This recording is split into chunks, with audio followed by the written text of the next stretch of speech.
Muchas gracias, Miguel, muchas gracias, Lucía, y qué bonitas conferencias hemos escuchado.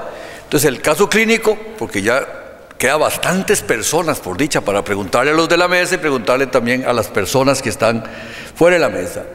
Es sencillito el caso.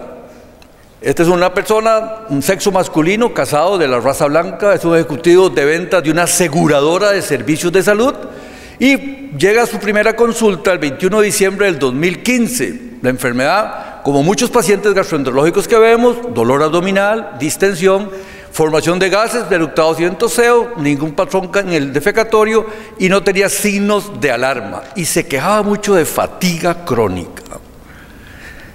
Se había realizado exámenes previamente en el año septiembre 14 y el ultrasonido general demostró por un operador que no conozco y describió esteatosis hepática severa, que es la manera en Costa Rica como a veces los ultrasonografistas le escriben, leve, moderado, severa, a veces grado 1, grado 4. Tenía colelitiasis, no había inflamación, tenía urolitiasis bilateral, tenía distensión del colon, se le hizo una endoscopía alta, que fue normal. Le hicieron biopsia al duodeno, probablemente el que se la hizo estaba pensando si este paciente con esos síntomas digestivos vagos tenía enfermedad celíaca. La colonoscopía fue normal, no habían datos de IBD y los laboratorios de ese momento revelaban normalidad, excepto que tenía triglicéridos elevados, la hemoglobina glicosilada bien, elevación de colesterol con una elevación de LDL en 170, función renal buena y leve datos de transaminasas elevadas. En la historia familiar, el hermano había tenido síndrome metabólico y también colelitiasis, no había hepatopatías en la familia, él era hipertenso y lo manejaba fácilmente con iversartán de 150 miligramos una vez por día, no tenía historia de tatuajes, piercing, transfusiones, no fumaba y cuando era estudiante en la universidad tomó fuertemente del año 22 a los años 30, drogadicción negativo y tenía antecedentes quirúrgicos negativos. A la exploración, lo más llamativo era de que tenía un índice de masa corporal de 32, no tenía datos de hepatopatía crónica, excepto porque el hígado estaba 4 centímetros bajo el reborde cortal derecho, tenía acantosis nigricans y distensión abdominal, lo que presentaba el paciente probablemente se resume que era un síndrome metabólico en base a obesidad, hipertensión, dislipidemia, acantosis, colelitiasis y la idea era que un hombre con un hígado ultrasonográficamente con grasa y con alteración de enzimas podía tener NASH o estudio por celiaquía y urolitiasis bilateral.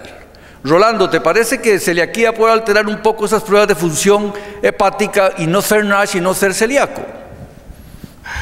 Okay. Sí, claro. O sea, una de las causas de elevación de aminotransferasas es la enfermedad celíaca. Usualmente el patrón es más AST que ALT, pero potencialmente es un diagnóstico diferencial que siempre hay que tener en mente. De todas maneras, estos casos siempre es importante porque hoy la idea es el diagnóstico precoz de la cirrosis, ¿cierto? Y probablemente muchos pacientes van a tener ausencia total de hallazgos al examen físico, los laboratorios van a ser normales y necesitamos detectar pacientes realmente compensados. Yo creo que aquí las técnicas no invasivas, el valor predictivo negativo es suficientemente bueno como para utilizarlas y tratar de aclarar el diagnóstico. Okay. Gracias. El paciente se le ordenaron algunos exámenes y por supuesto en Costa Rica ceruloplasmina, porque somos el país que tiene más Wilson casi de este continente. Era negativo por virus B y C, ferritina normal, ceruloplasmina, tiroides, anticuerpos antinúcleo, antimúsculo liso fueron negativos y la biopsia del duodeno fue negativa por enfermedad celíaca. El caso clínico en esto, le dimos tratamiento, le dije baje el 9% de su peso, 800 unidades de vitamina E, omega 3 para sus triglicéridos, estatinas y lo demás para el intestino. Doctor Cárdenas, ¿le darían miedo a darte estatinas en un paciente que tiene transaminasas elevadas o eso ya no es un problema? Yo creo que ya está bastante claro que el uso de estatinas en pacientes con hepatopatía es segura y no compone ningún riesgo. Entonces, si el paciente tiene elevación de colesterol, la LDL, yo creo que las estatinas están indicadas y no componen ningún riesgo de hepatotoxicidad. Lo que hay que tener en cuenta es la dosis que se da. En dosis más altas hay más riesgo de rhabdomiólisis o de efectos secundarios, pero en este caso específico para el hígado no le veo ninguna contraindicación. Muchas gracias. Doctor Ballesteros, si este caso fuera NASH, ¿ese es el tratamiento que usted le hubiera dado o en México le dan algo diferente en el 2015, hace 3 años? Yo creo que ni entonces ni ahora. O sea, creo que hay que ponerlo a bajar de peso y hacer ejercicio. Todo lo demás es controversial.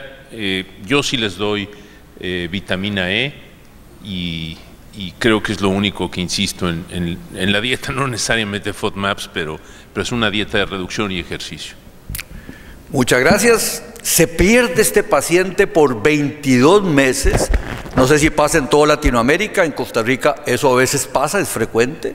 Y cuando llegó 22 meses después, se quejaba principalmente de fatiga crónica. No me hizo caso, no lo impacté. En vez de bajar el 9% del peso, aumentó 10 kilos en 12 meses. No tenía edemas y tenía siempre molestias de distensión abdominal. Él había hecho exámenes unos meses atrás, el colonoscopista le encontró pólipos en el ciego, varices esofágicas moderadas con la clasificación que él usó, y un ultrasonografista confiable, buen operador, encontró datos de que el hígado estaba nodular, irregular, hipertrofia del lóbulo izquierdo y tenía colelitiasis. Doctor Ballesteros, la colonoscopía con pólipos, si antes le hubieras encontrado varices al paciente, ¿las haces tranquilamente o no las haces en ese momento si no tenés otra historia de cómo está ese paciente desde el punto de vista de hígado? Perdón, no lo escuché muy bien, hay mucho eco. Ok, que si este paciente le hiciste la endoscopía, tiene varices, le hizo la colonoscopía, tiene pólipos en el ciego, ¿se los quita de una vez o piensa en el cirrótico que podría tener algún problema en su coagulación? No, lo que pasa es que no sé qué tiene. O sea, hasta ahorita creo que pudiera tener cirrosis hepática y eso explicar el motivo por el que el paciente vino a consulta. Es un paciente joven y dependiendo del tipo de pólipo, entre comillas, yo no tendría mayor inconveniente en quitárselo dependiendo del tamaño y del tipo. Si es un pólipo, si es una lesión plana, que me parece que es una lesión aserrada, creo que podría serlo y no me preocuparía mucho su coagulación. Me preocupa su hipertensión portal, eso sí, y creo que lo valoraría para ver qué tan necesario era, dependiendo del tamaño, insisto, hacer la resección. Muchas gracias, doctor. Además de eso, se le hicieron exámenes de su sangre, tenía las plaquetas que habían descendido de 170.000 a 110.000, tenía ya empezar a tener glicemias elevadas, con la hemoglobina glicosilada elevada, mantenía las transaminasas levemente elevadas, su síntesis de albúmina estaba buena, con globulinas normales, bilirrubina un poco altas, y el paciente tuvo un test porcivo positivo. Es decir, tenía datos ya el paciente de varices esofágicas y disminución de las plaquetas. Le podríamos llamar a este paciente ya hepatopatía crónica avanzada compensada, estadio 2 del amico, o lo que no nos gusta, por lo menos a mí, llamarla cirrosis hepática, porque el paciente uno le dice cirrosis hepática y huele a muerto, o está más asociado síndrome metabólico con litiasis y SIBO. ¿Estamos de acuerdo en el diagnóstico o no estamos de acuerdo? Perdón, doctor, yo tengo una pregunta para usted. Sí. Creo que le pudo haber hecho una elastografía ya. No se adelante, doctor, no se adelante. Doctor. Agustín, ¿qué te parece ahí? A mí me parece que... Perdón. Yo la elastografía en esta fase, hombre, se la hubiera hecho en la fase anterior. Quizá más se la hubiera hecho en la fase anterior. Yo creo que hay suficientes datos para decir que el paciente tiene una cirrosis y que la causa más probable es el síndrome metabólico, porque el paciente tiene fenotipo de síndrome metabólico y no tiene aparentemente otra causa de enfermedad hepática crónica. ¿Este paciente tiene SIBO por ser cirrótico o tiene SIBO y además cirrosis? ¿Tiene qué, perdón? SIBO, el síndrome de sobrecrecimiento bacteriano. No tengo experiencia en esto para pensar el valor del SIBO en este contexto. O sea, es PRUE tropical. Sort of, sí. Sobrecrecimiento bacteriano. Bueno, el sobrecrecimiento. No entendí en todo el trabajo de este paciente por qué se le pide un estudio de eso. Tenía distensión, tenía biopsia negativa por problemas de celiaquía y seguía con molestias digestivas altas. Entonces el médico tratante le ordenó hacer exámenes del test expirado y tenía positivo por SIBO. Bueno, hasta donde recuerdo, porque esto sí que me pilla muy lejos, el diagnóstico de Sprue, de Sprue tropical tiene una biopsia. La biopsia no es suficiente para hacer un diagnóstico de exclusión. Sí, la biopsia fue tropical. negativa total. Yo creo que en todo el diagnóstico de cirrosis, si tiene sobrecrecimiento bacteriano o no tiene sobrecrecimiento bacteriano, ni quita ni pone. Ni quita ni pone. Ni quita ni pone. Gracias, doctor. Cirrosis y síndrome metabólico, esto es lo que... ¿Qué le harían? ¿Biopsia hepática o elastografía? Doctor Cárdenas, perdón. No, yo creo que en este punto el paciente tiene claros signos de hipertensión portal, tiene un hígado nodular, tiene plaquetas bajas. Yo creo que no hace falta hacer una elastografía porque no nos va a cambiar el manejo. Ya sabemos que el señor tiene hipertensión portal, tiene varices, ¿sí? Y la biopsia hepática, mi pregunta sería si nos va a cambiar el manejo o no. Entonces aquí lo importante es saber si el señor está bebiendo o no está bebiendo. Parece que no esté tomando alcohol activamente, pero lo hizo antes. Pero realmente aquí lo que tenemos que planear es si la biopsia hepática va a cambiar algo o no lo va a cambiar. Yo creo que los datos que tenemos son bastante o por lo menos hay evidencia que el señor tiene un síndrome metabólico, tiene una hepatopatía avanzada con cirrosis, yo sí le pondría el nombre de cirrosis, ¿sí? Y por lo tanto no estoy seguro que ninguna de las dos serían necesarias. No sé qué piensa el resto de la... Yo pienso que la biopsia tiene sentido si estamos, porque parece que tiene, como ha dicho el doctor Cárdenas, tiene hipertensión portal, tiene unos datos ecográficos de cirrosis, tiene una causa para tener una cirrosis. Yo plantearía la biopsia no tanto ya para saber o la biopsia solo la plantearía si hay una duda en el diagnóstico, en la etiología de la enfermedad. ¿Con qué otra enfermedad se puede confundir una cirrosis? Con una hipertensión portal, con alguna forma de hipertensión portal idiopática. Pero este paciente tiene unas causas evidentes y netas de tener una cirrosis, como son que era una ingesta moderada, alta de alcohol, no recuerdo bien las cifras, pero desde luego el paciente tiene un síndrome metabólico. Desde mi punto de vista, yo no le haría, y sabemos que tiene fibrosis avanzada con hipertensión portal. Tenemos una causa para ello. Yo creo que la biopsia tiene, yo no le haría una biopsia. Quizá le haría o sí que se le puede hacer una elastografía, aunque no lo considero imprescindible en esta fase. Pero no lo considero imprescindible porque tiene ya varices esofágicas. Entonces ya sabemos que tiene hipertensión portal significativa, que sería el otro dato que nos puede dar el hacer una elastografía. Doctor Ballestero. Sí, también nuevamente una pregunta para usted. Señor. En el ultrasonido, ¿cuál era su flujo en la vena porta? Ese ultrasonografista no lo midió. Sí, señor. Bueno, entonces el paciente prefirió hacerse, una elastografía que una biopsia. Y esa es la elastografía. Como lo decían todos, por supuesto, tiene una importante evidencia de fibrosis hepática y una infiltración grasa importante con un índice de kilopascales muy alto. Entonces no hay duda que el paciente tiene fibrosis. El tratamiento se inicia con propanolol 80 miligramos por día, metformina 1 gramo, estatinas e irbesartán. Doctor Cárdenas, ¿es frecuente que uno pueda dejar propanolol e irbesartán juntos o dos agentes antihipertensivos sistémicos? ¿O le dejo solo uno? A ver, el señor tiene las varices que me dicen ahí que son moderadas. Moderadas, sí. O sea, moderado, o sea, las varices son grandes o son pequeñas. A mí eso del sistema de moderado ya lo eliminamos.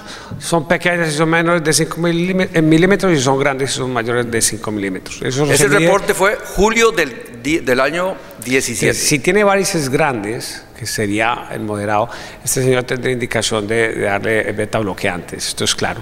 La pregunta es si el irbesartán ya lo tomaba para la hipertensión. Ya lo tomaba, sí señor, desde el año 15, desde 2015. Entonces aquí realmente lo que habría que ver la respuesta que tiene. Dos antihipertensivos en este paciente, pues yo creo que habría que evaluarlo porque no tiene mucho sentido tener dos, a no ser de que sea de difícil manejo su hipertensión. No sé qué piense Agustín. Con ese grado de fibrosis y las varices moderadas, ¿usted no le daría propanolol? ¿O sí le daría? Sí. Gracias. ¿A esa dosis o variaría la dosis? A ver, la dosis empieza, o sea, la dosis puede empezar. La dosis empieza a unos 40 miligramos al día y vamos viendo la tolerancia. Rolando. Yo quería un comentario de lo anterior y después de esto. Mire, la elastografía transitoria, obviamente la utilidad más importante es diagnosticar la fibrosis, descartarla, diagnosticarla, y luego tiene un papel pronóstico. Y este dato que dio la elastografía es significativo, aun cuando se ha estudiado más en ciertas poblaciones como hepatitis B. Al final, el valor de la elastografía nos da puntos de corte para hipertensión portal clínicamente significativa, pero también predictor de hepatocarcinoma. En virus B, por ejemplo, una elastografía por encima de 40 aumenta significativamente el riesgo de que el paciente desarrolle cáncer, y esto se está estudiando ahora en otras poblaciones distintas a nivel de varios grupos. Por tanto, a veces no siempre hacemos la elastografía para confirmar la cirrosis, sino para pronóstico del paciente. Luego, este paciente no es diabético, o sea que probablemente utilizar un medicamento tipo irbesartán no tendría ninguna indicación. O sea, si no quiero proteger el riñón porque no es diabético, le daría, probablemente necesito más control de presión, carvedilol, porque no ha sangrado nunca y tendría probablemente un resultado adecuado. Ok.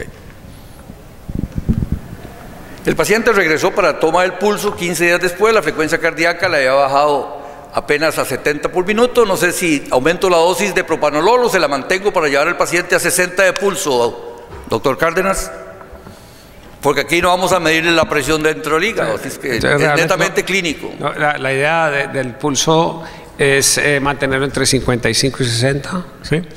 Y lo otro que hay que considerar, yo creo que sí era diabético el paciente, ¿correcto? Tenía una hemoglobina glicosilada en 6.7. Sí. Bueno, y otra hay que ver qué tal tolera el propanolol este paciente. Pero realmente aún hay espacio si vamos a usar propanolol, Agustín. Dice Miguel que corra, todavía saltaban preguntas, pero vamos a correr. Creo, doctor, si me permite, que un aspecto muy importante es el que acaba de mencionar el doctor Ortega. Es el paciente típico en el que está indicado el uso de carvedilol, como es un paciente con una cirrosis compensada, es hipertenso, tiene indicación de tratamiento beta bloqueante, luego el carvedilol, sin no ser también una opción absolutamente válida, el propranolol es el típico paciente en el que el carvedilol es la droga perfecta para él. Tengo que correr porque me dice Miguel que ya estamos sobre tiempísimo.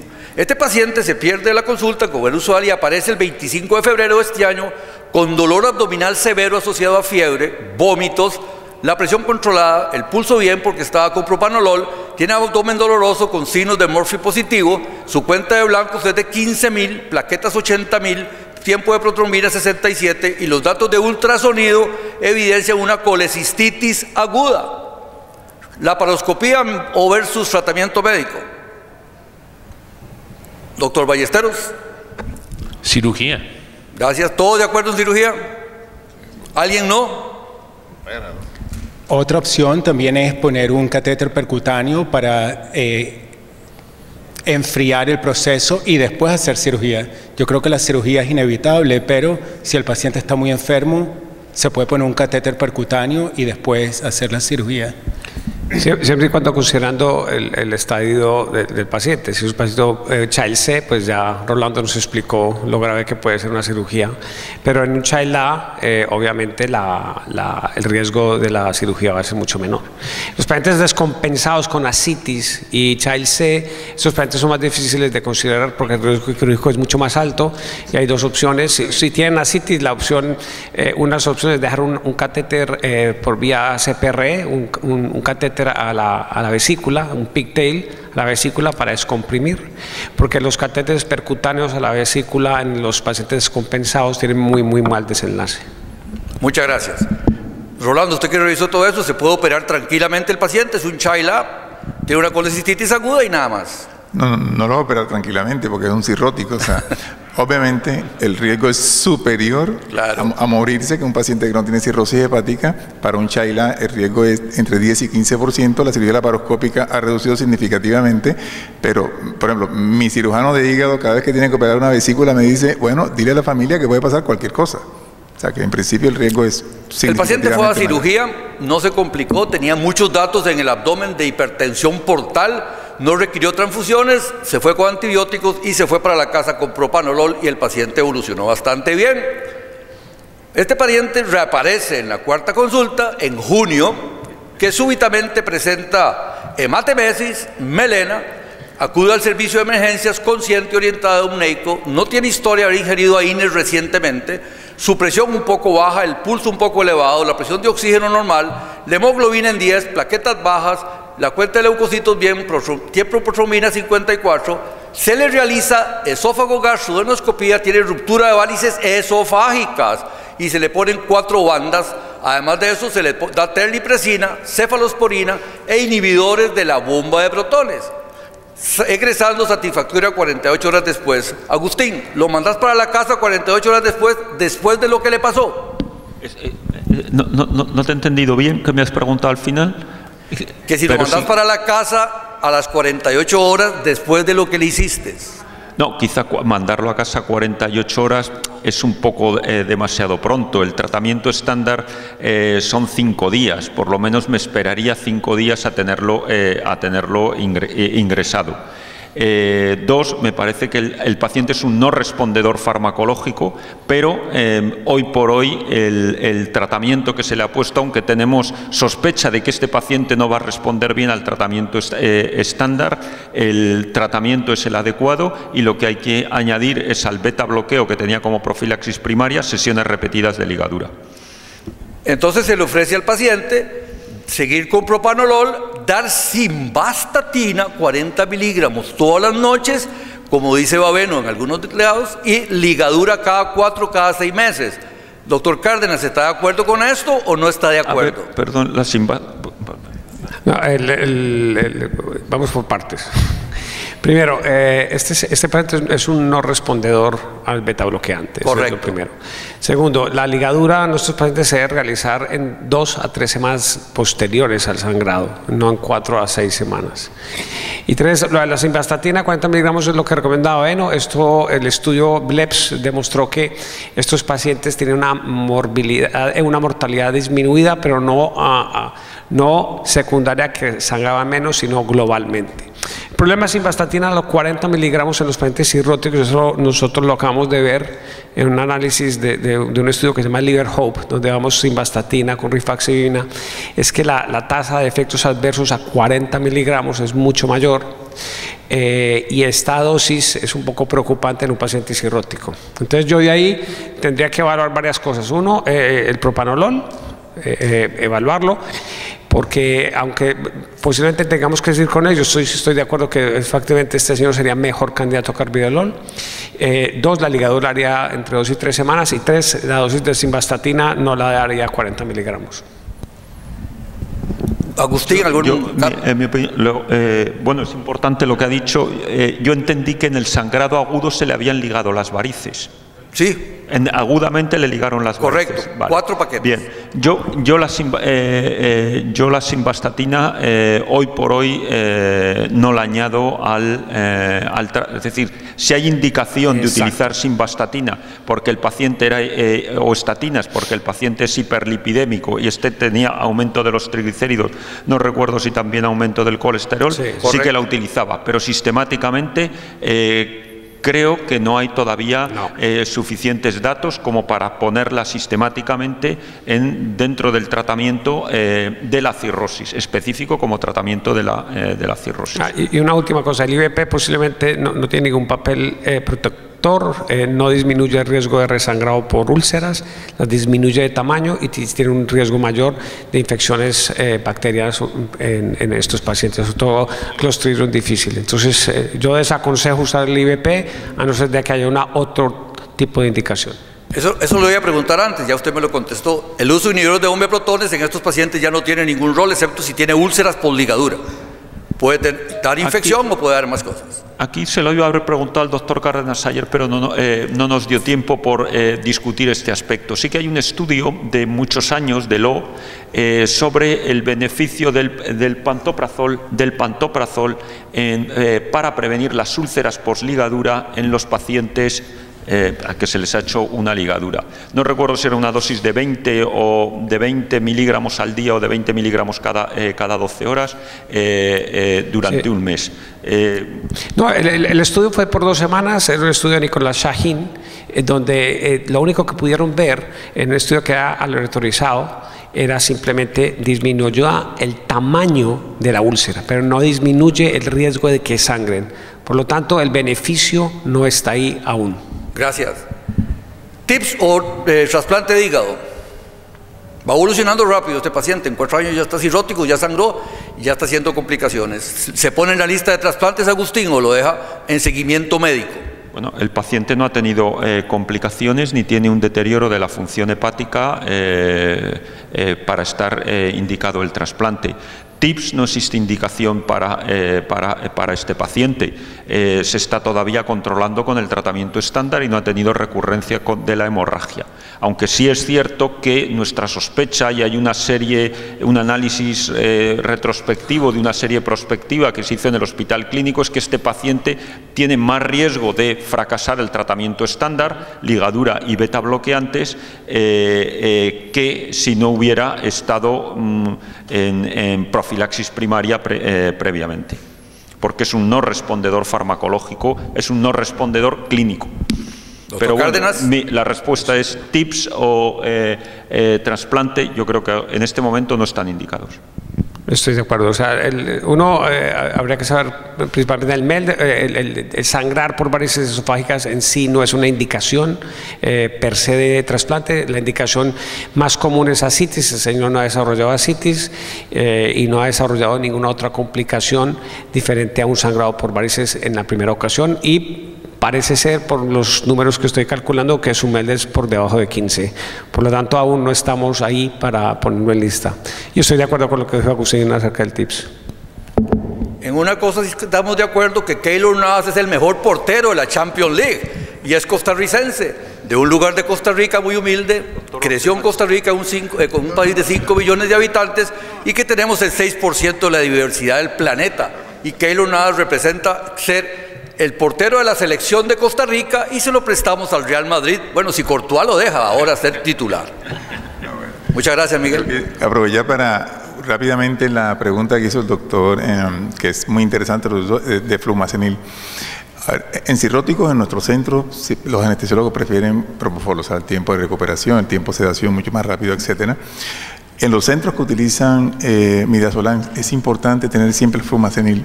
Pero es muy importante recordar que las dosis en cirrosis Chagas, que es donde se debería utilizar, son mucho más bajas, son 25 a 50 microgramos kilo, lo cual les da 1 a 3 miligramos en el bolo inicial, que no tiene alterada su farmacocinética, pero a partir de allí ustedes pueden pasar de una sedación liviana a una sedación profunda. Entonces, no utilizamos de rutina, no está indicado de rutina, pero si usted ve que el paciente tiene una sedación nivel mayor que el que esperaba, sí. Pero un aspecto importante, la vida media del midazolam es mucho más larga que la del flumacenil. Y hay que estar pendiente porque si lo utilizan, el paciente se va a despertar y luego se va a profundizar. No se va antes de que pasen por lo menos 4 a 6 horas y hay que estar colocando quizás bolos repetidos de flumacenil. Bueno, muchas gracias. Gracias a todos, y como ya hay casi 10 minutos nada más para que empiece el otro bloque, vamos a terminar aquí. Gracias de verdad y que pasen buen resto de la jornada.